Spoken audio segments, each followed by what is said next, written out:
Okay, I've gone in with my 120 sanding roll. This is where tooling is going to be a bit of a problem. I'm going to use 3 different types of sandpaper to get the polish on this. I'm going to start with 220, I'm going to go to 400, and then I'm going to go to 1000. What you're going to be forced to do, and it's not that bad, it's not that big of a deal, we're going to wet sand this. I've got a piece of 220 sandpaper right here. Get it wet. This edge is probably sharp. You want to go ahead and knock the burr off of this so you don't get a cut on your finger. And you're just going to run your finger in it. Any auto body man in the world, the best ones, will tell you when they do body work, you ask them, how do you get your stuff so straight? And they'll all have the same answer. I do it by hand. That's what you're going to have to do here. It's probably going to take you a half hour to get through all of the 3 grits of paper. But just stay on it and just keep pushing it back and forth. Keep your paper clean. One piece of advice, wow, that made a big difference already. One piece of advice I'll give you, when you change grits of sandpaper, change the water. Okay, what I've got here is a little depth gauge.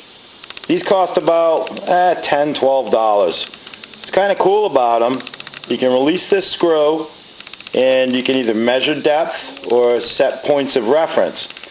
I'm going to use this thing. You may be able to come up with something different. I would strongly suggest just buy this. I'm going to use this to set a reference height for my exhaust port. What that means is I'm going to loosen this screw. I'm going to bring this up from the top of the cylinder until it matches the top of the exhaust port, and I'm going to get a reference point.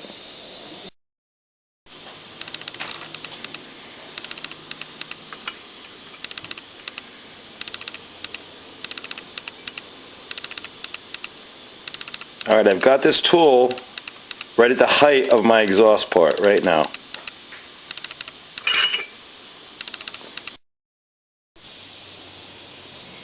Okay, I've got my reference point. What I'm going to do is I'm going to measure from here to here. What I'm going to do here is I'm going to raise the exhaust port 1 millimeter. It's not that aggressive. You will definitely feel it when you hit the gas. So I've got a point of measurement here, and I'm going to subtract 1 millimeter.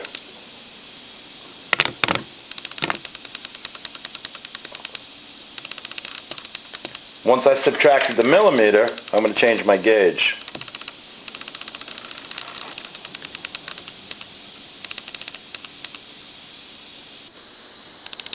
Okay, what's important, now this cylinder is upside down obviously, but what's important is this has a radius. In other words, it's higher right here than it is here.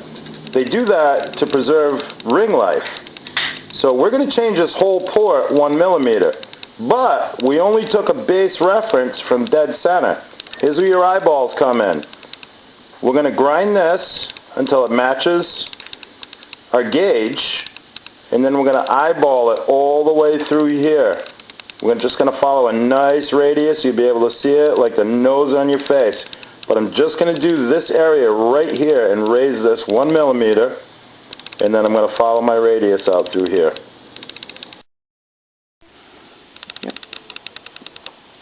Alright, this is where we're going to use the extended bit.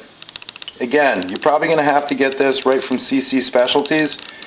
A little pricey, I don't remember. I've had this for a long time. I'm thinking like $30.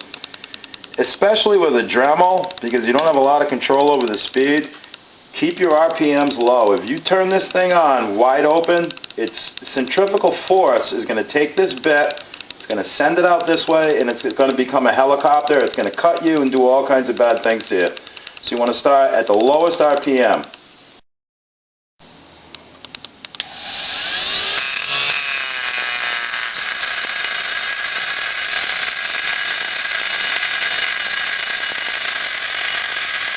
Same rules apply. Keep moving, don't stop, and don't push. Don't worry so much about this end. I'm going to start working it a little bit, but I'm mostly concerned with getting my dimension right here, right at the center. Carry your radiuses out. You want to cut slow. Now you can see me dragging into the aluminum a little bit. Everything you just polished at this end, you're going to have to polish again.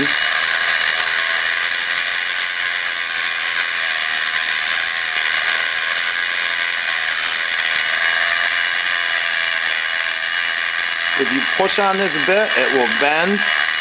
It'll helicopter inside of this port, and you're going to have a lot of problems. Patience here is everything. Patience and a very steady hand.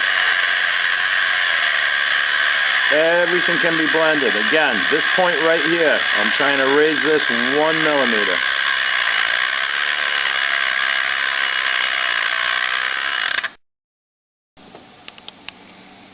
Okay, I got this finished off. I'm going to check it. Raise my port height 1 millimeter and just rounded out my radius. Not a big change. Alright, I've gone as far as I'm going to go with that exhaust port, and again, all we did, we smoothed it out and raised it 1 millimeter, carrying the original arc at the top of the cylinder. Keep the rings with a nice surface to go over.